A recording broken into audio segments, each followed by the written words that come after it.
Before World War II erupted across Europe, the German officer corps already possessed a reputation bordering on myth.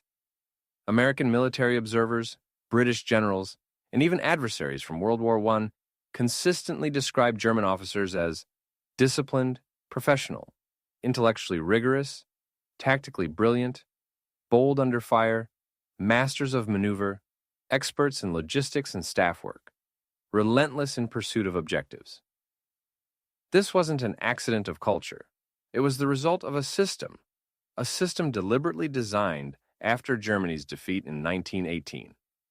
To understand why Germany could win battles with such precision and ferocity, yet lose the war with such totality, we must first understand what made the German officer corps exceptional and what fatal weaknesses lay beneath that brilliance. The roots of excellence, the Prussian tradition. The German officer corps did not emerge in 1939. Its origins lay in the 18th and 19th centuries, in the traditions of the old Prussian army. Key principles shaped this elite institution. 1. Meritocracy over nobility. Unlike many European armies, Prussia, and later Germany, selected officers based on examinations, performance, and education, not simply family connections. 2. Rigid professional education. German officer candidates underwent years of academy study, tactical theory, operational planning, map reading, logistics, wargaming, historical analysis. No other army in Europe invested as heavily in developing staff officers. 3. The General Staff System. The German General Staff was legendary. Its members were academically trained, assigned to critical planning roles, expected to challenge assumptions, required to think independently, masters of detailed operations. From the outside, this looked like perfection. Inside, however, a flaw existed, a flaw that would prove fatal in the future. The German staff excelled at tactics and operations, but often ignored grand strategy, politics, economics, and long-term planning. The seeds of failure were already planted. At the interwar period, trained in secret, prepared for a future war. After Germany's defeat in World War I, the Treaty of Versailles restricted its army to 100,000 men. Most nations believed this limitation would prevent a future conflict. Instead, it created the most concentrated pool of military talent in the world. Only the most exceptional officers and NCOs were kept. Every soldier in the new Reichswehr was expected to be capable of filling a higher position. Privates trained like corporals, corporals trained like sergeants, sergeants trained like officers, officers trained like generals. This compressed hierarchy meant Germany effectively preserved an elite cadre of future commanders. The interwar army studied mechanized warfare, motorized logistics, combined arms, air-ground integration, fast operational maneuver, decentralized battlefield command. All in secret, often using civilian cover or cooperation with the Soviet Union. By 1939, the German officer corps was the most modern thinking in the world. But here again lay a contradiction. German officers were brilliant tacticians, but they were blind to the broader industrial and strategic realities that would determine the war's outcome. The concept of Auftragstaktik, the freedom to act. One of the greatest strengths of the German officer corps was Auftragstaktik, often translated as mission command. This principle meant commanders gave the objective. Subordinate officers decided how to achieve it. This created an army that was flexible, fast, innovative, aggressive, capable of adapting rapidly, not paralyzed by rigid orders, effective even when communications were limited. During the early war, Poland, France, the Balkans, this freedom of action produced stunning victories. But Auftragstaktik also had a dark side. When placed under a dictator who demanded obedience, the system could not resist strategic insanity. It could only execute it efficiently, German officers could fight brilliantly. They could not prevent Hitler from making catastrophic choices. The officer corps and Hitler, a relationship built on mutual illusion. The Wehrmacht officer corps initially admired Hitler. They saw him as a nationalist, a unifier, a restorer of the army's honor, a leader who rebuilt the military, someone who ignored the Versailles restrictions, a man who expanded the armed forces rapidly, a political shield against communism. Hitler, in turn, admired the professionalism of the army, but despised its independence and feared its political influence. In the beginning, both sides believed they could use each other. The officers believed they could control Hitler. Hitler believed he could bypass them. Both assumptions were wrong. As the war progressed, Hitler centralized decision-making. He treated strategic planning as personal destiny, not a subject for expert analysis. German officers found themselves trapped, forbidden to challenge Hitler, forced to obey increasingly unrealistic orders, unable to make strategic decisions, punished for retreating even when necessary, micromanaged at every level, watched by the SS and Gestapo, terrified of speaking openly. The officer corps remained tactically brilliant, but strategically powerless, thus seeing the early war, when brilliance created an illusion of invincibility. In the first 2 years of the war, German officers achieved astonishing victories. Poland in 36 days, Denmark in 6 hours, Norway in weeks, the Netherlands in 5 days, France in 6 weeks, Yugoslavia in 11 days, Greece shortly after. These victories convinced German officers that they were truly unbeatable. But these victories also convinced Hitler that he was a military genius, and that illusion would later destroy both him and the officer corps that served under him. Because none of these victories required Germany to face a long-term strategic enemy with industrial superiority. France and Poland were campaigns fought under conditions Germany could still manage. The Soviet Union and the United States were not. The Great Blind Spot. Tactics over strategy. Why did Germany win so many early battles, yet lose the war so catastrophically? Because the German officer corps had a systemic flaw. It was brilliant on the battlefield, but blind in the realms of strategy, economics, and geopolitics. German officers studied division-sized maneuvers, operational breakthroughs, encirclement battles, armored tactics, combined arms, staff coordination, battlefield initiative.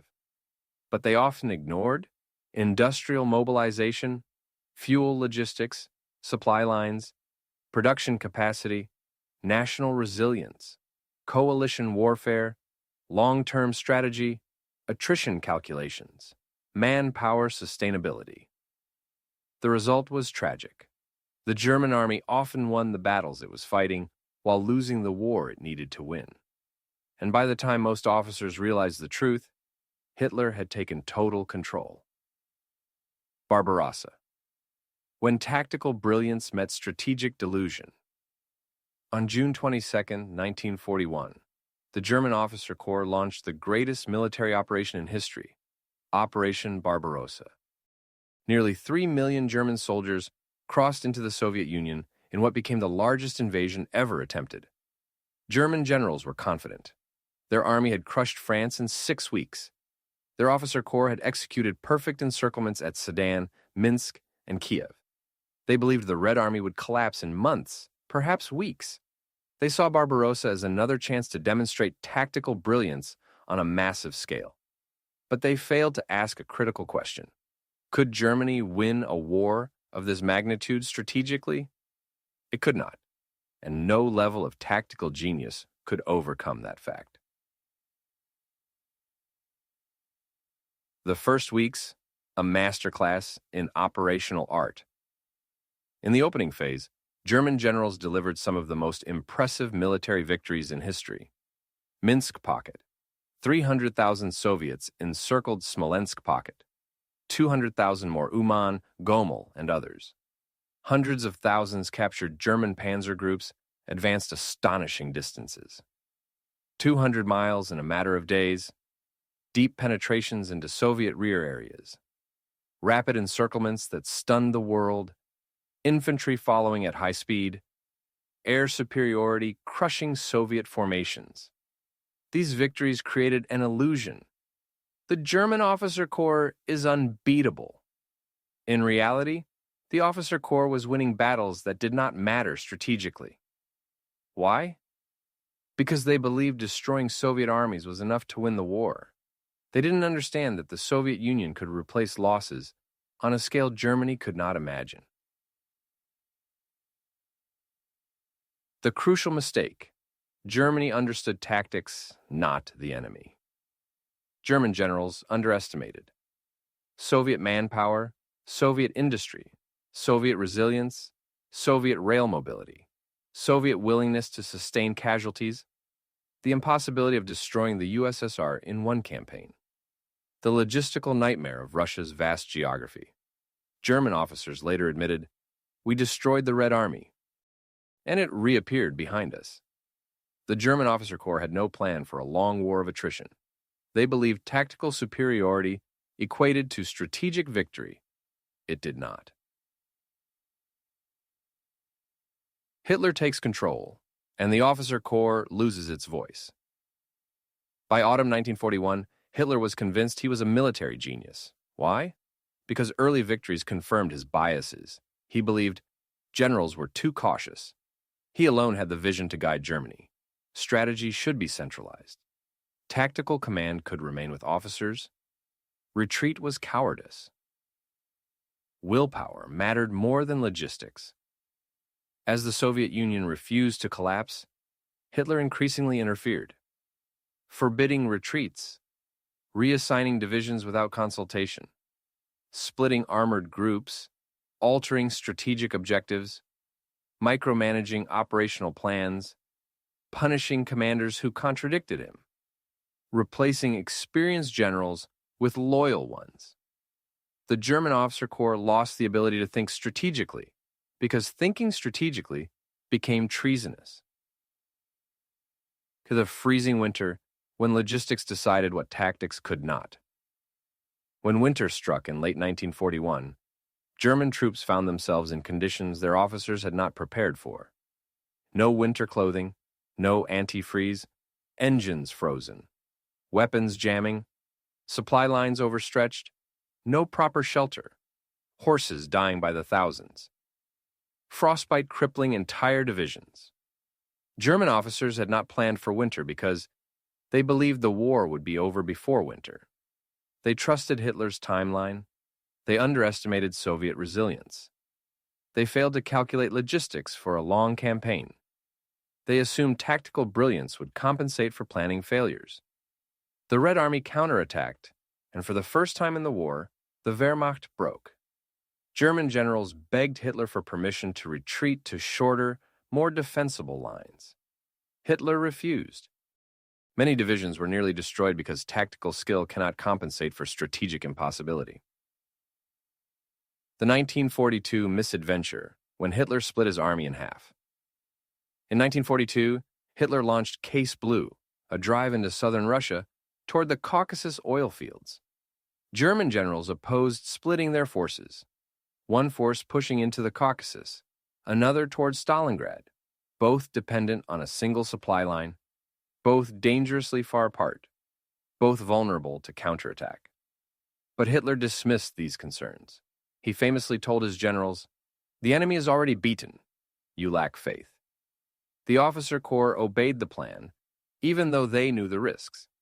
This decision led directly to the encirclement at Stalingrad, the destruction of the Sixth Army, the collapse of the Southern Front, the loss of hundreds of thousands of men, the breaking of the Wehrmacht's offensive ability. German officers executed complex operations brilliantly, but followed a strategy that guaranteed disaster. The truth emerges. Tactical victories could no longer change anything. Even after Stalingrad, German generals continued to achieve tactical successes. Kharkov, 1943, defensive operations in the Donbass, retreating battles across Ukraine, delaying actions through Belarus, defensive mastery in Italy. Their skill was undeniable, but it no longer mattered. The Red Army now had more tanks, more planes, more artillery, more fuel, more manpower, far more territory behind it, better logistics, better command structure, better coordination, better intelligence. Germany had no strategic answer because its officer corps had never developed one. They thought in terms of divisions and corps, not nations and economies. And in a total war of nations and economies, tactical brilliance alone cannot save an army. The officer corps breaks. The strategic crisis of 1943-44. As the tide of war turned, many German officers realized the truth. Germany had no path to victory. Hitler's decisions were irrational. The war could no longer be won militarily. Continuing the war would destroy Germany entirely, but they faced impossible options: oppose Hitler and face execution, resign and leave the army leaderless, obey and send their men to destruction. Some tried to resist. Officers plotted coups. Staff officers sabotaged plans. Some sought separate peace. Others warned Hitler directly. Some attempted assassination, July 20th plot. But resistance came too late and was too fractured to succeed. Most officers continued fighting, not because they believed in victory, but because they felt trapped in a system they could not control. The final pattern: the army that could win battles, but not a war. By 1944, the fatal contradiction was complete. German officers remained the best tacticians in Europe, but they were following a leader who understood nothing about strategy.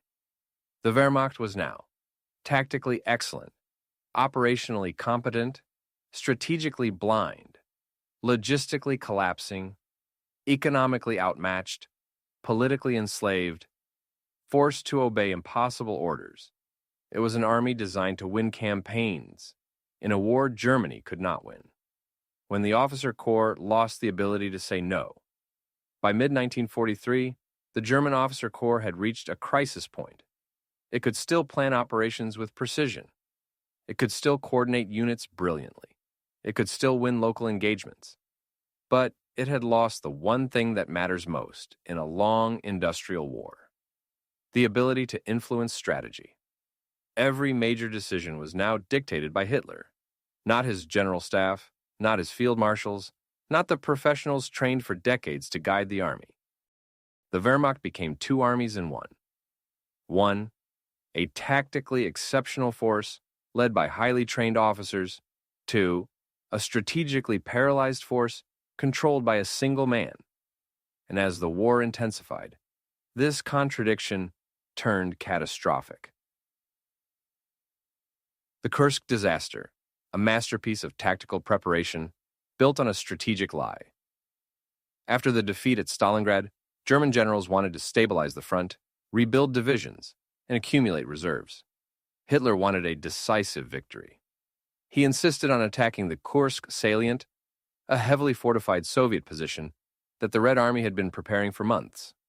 Many German officers strongly opposed the offensive. Manstein, Guderian, Model, and multiple panzer commanders. They warned Germany lacked reserves. Soviet defenses were too deep. The Red Army had overwhelming artillery. German tanks were worn out. Air superiority was gone. Logistics were overstretched. Any losses would be irreplaceable. Hitler ignored them. He famously said, "If we do not attack, the war is lost. If we attack and fail, the war is lost. So we will attack." This was not strategy. It was fatalism disguised as decisiveness. German officers executed Operation Citadel with exemplary skill, but it was based on an impossible strategic premise. When Kursk failed, Germany lost its last offensive capability. Its tank force was irreversibly weakened. The Red Army seized the initiative. The officer corps realized the Eastern Front could not be saved. Kursk was the moment when even the most loyal German officers understood that tactical brilliance could not compensate for strategic insanity. The Allies land in Italy, and the officer corps must fight a war without strategy. The Italian campaign exposed another flaw in the officer corps. German commanders in Italy, Kesselring, von Wiedinghoff, and others, executed some of the most skillful defensive operations of the war, delaying Allied advances for months, using terrain perfectly, improvising under air bombardment, conducting textbook withdrawals, maintaining cohesion against overwhelming odds. Their tactical skill was so effective that Allied commanders admitted Italy was a grinding machine. But even perfect defensive warfare could not change the fundamental reality. Germany could not replace its losses. The Allies could. And again, German generals were fighting without any coherent strategic goal. Hitler refused to abandon Italy, even though the Eastern Front was collapsing and the Western Allies were preparing for Normandy. The officer corps executed the impossible because it had no political power to define what was necessary. The Western Front opens, and the officer corps has no answer. June 6, 1944. The Allied landings in Normandy. The German officers on the Western Front were some of the best in the Wehrmacht. Rommel, Geyer von Schweppenburg, Rundstedt, Hauser, von Koltitz. But they faced an enemy whose industrial power dwarfed Germany's. And they faced another problem, perhaps the most consequential. They were divided on what strategy to follow. Rommel wanted immediate counterattack at the beaches, fighting the Allies before they could expand, using panzer divisions close to the coast, halting the invasion early at all costs. Rundstedt wanted preserving panzer forces inland, waiting until the full Allied plan was clear, launching a concentrated counterstroke later, avoiding premature commitments. Both were valid strategies. But Hitler refused to choose. He kept armored divisions under his direct control, paralyzing German responses on D-Day. When orders finally arrived, they were contradictory, delayed, or unrealistic. Even the best German officers could not fight two battles at once. One, against the Allies. Two, against Hitler's indecision. Normandy became another example of a fatal pattern. German officers fought brilliantly tactically, while Hitler destroyed their strategic options. The officer corps and the July 20th plot. Desperation takes hold. By 1944, many German officers had concluded Hitler must be removed if Germany was to survive at all. This was not treason in their eyes. It was patriotism. Participants and sympathizers included Klaus von Stauffenberg, Ludwig Beck, Erwin von Witzleben, Henning von Treschow, Friedrich Olbricht, and dozens of staff officers. Why did they act? Because they saw the truth. Germany had no strategic reserves. The Eastern Front was imploding. Allied armies were unstoppable. The war could not be won. Hitler's decisions were destroying the country. Millions of soldiers were dying for nothing. The officer corps, once loyal to the state, now saw loyalty to Hitler as betrayal of Germany itself. The July 20th bombing failed, but its failure had catastrophic consequences. Hundreds of officers executed, thousands arrested. Trust between Hitler and the officer corps shattered. Ideological loyalty replaced professionalism. The Wehrmacht lost its remaining strategic thinkers. From that point on, Hitler ruled through terror and paranoia. The officer corps became a tool, not a partner. And then the final year, when no amount of brilliance could save the Wehrmacht. By late 1944 and into 1945, German officers fought extraordinary delaying actions. In the Ardennes, on the Vistula, in Hungary, in the Baltics, in the Rhineland, in Austria, inside Germany itself. They fought against overwhelming enemy numbers, under constant bombardment, with hollow divisions, without fuel, without air cover. without reserves, without hope, with Hitler ordering impossible counterattacks, under threat of execution for retreating. And yet, many fought with professionalism until the end. Not because they believed in victory, but because they believed in duty, and because retreat meant death, either at the hands of the enemy or at the hands of their own leadership. The tragedy of the German officer corps is not that it lacked brilliance. It is that it was brilliant in the service of a strategy that was insane. So the officer corps' great paradox. In the final analysis, the German officer corps was one of the most tactically skilled bodies of commanders in history, but it was also strategically blind, politically naive, and fatally obedient. It excelled at mobile warfare, encirclements, staff planning, coordination, operational maneuver, defensive tactics, improvisation. But it failed at strategic planning, understanding economics, recognizing industrial limitations, resisting political interference, building long-term sustainability, challenging unrealistic doctrine, opposing destructive leadership. The genius of the German officer corps became its own downfall.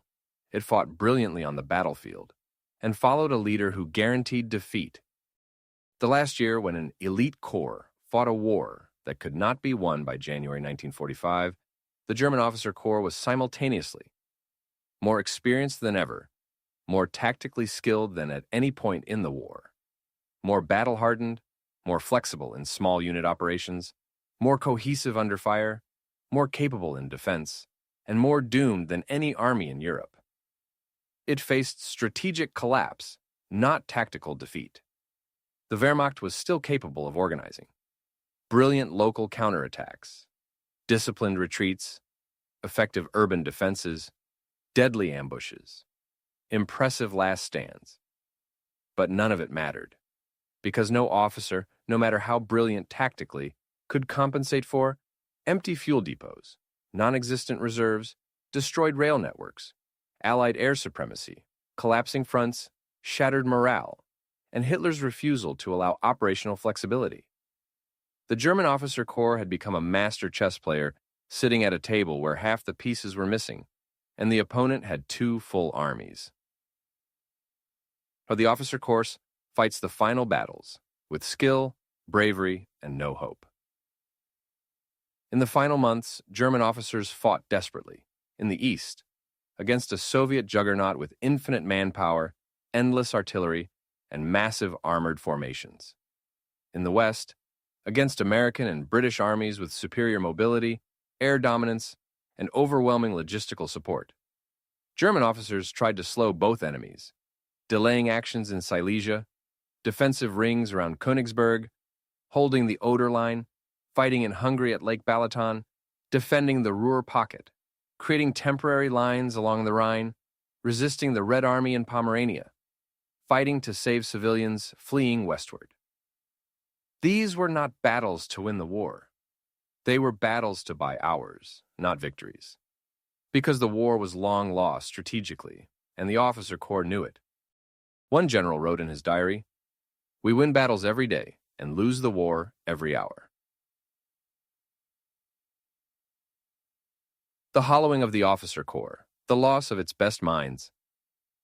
By 1945, the German officer corps was no longer the elite body that had marched into Poland in 1939. It had been bled to death.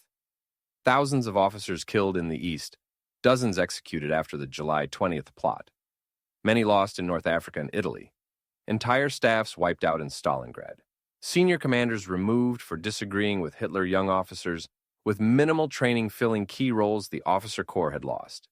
Its intellectual backbone, its strategic thinkers, its moderates, its dissenters, its disciplined planners, its critics, its professional skeptics, the men who might have stopped Hitler earlier.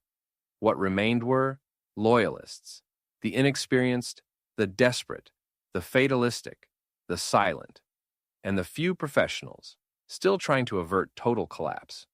But no amount of talent could save a war that Germany had no ability to win.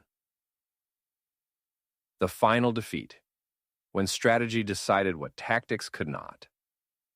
On paper, the German army still fought brilliantly, delaying Patton at Metz, forming defensive pockets in East Prussia, improvising Kampfgruppen, defending Budapest for weeks, slowing the Soviet advance around Königsberg, conducting disciplined withdrawals in the west, launching the last counterattacks in Pomerania and Silesia, holding parts of Berlin street by street.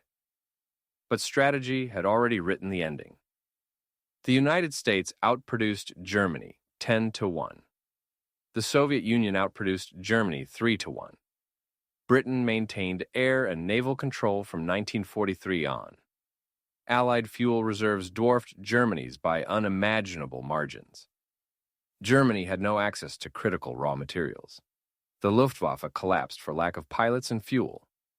Panzer divisions had no fuel to maneuver. Infantry divisions had no replacements. Logistics and transportation were annihilated by air attacks. You cannot defeat an industrial world with brilliant battlefield tactics alone. And the German officer corps, trained for 80 years to win battles, never learned to win a war of nations. The core lesson: tactics can win battles. Strategy wins wars. The tragedy of the German officer corps is that it excelled in the area that mattered least in a total war. It mastered maneuver, combined arms, speed, initiative, defense in depth, counterattacks, improvisation, operational planning.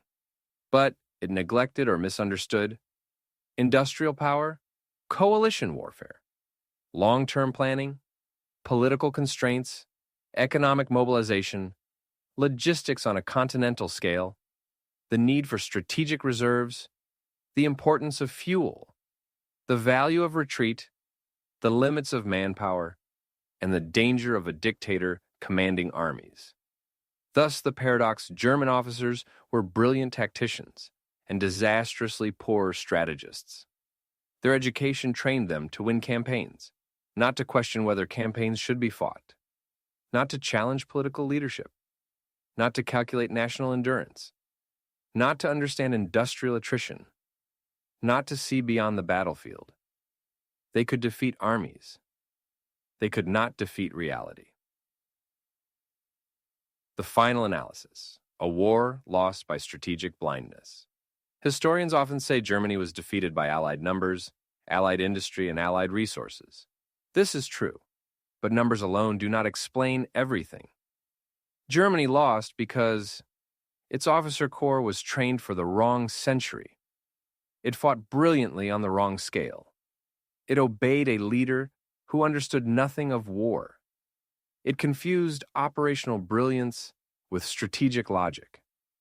It never recognized that industrial warfare requires political and economic vision. It accepted Hitler's authority long after it should have resisted. It refused to think in terms of national survival. It never created a plan for a long war. It never learned to fight a global coalition. In the end, the German officer corps became the greatest example in history of how brilliance in one domain cannot compensate for blindness in another. The final word: an elite corps, a flawed system, a tragic ending. The German officer corps was disciplined, courageous, highly trained, tactically exceptional, respected worldwide, but it was also politically naive, strategically unprepared, bound by an outdated worldview, trapped by loyalty, unable to confront tyranny, ultimately complicit in its own destruction. It won battles with unmatched skill. It lost the war with catastrophic clarity. Because in the modern world, wars are not won by the best tacticians. They are won by nations that understand economics, logistics, strategy, and leadership grounded in reality. The German officer corps had genius, but it served a leader who believed in fantasy. And no army, no matter how brilliant, can survive that.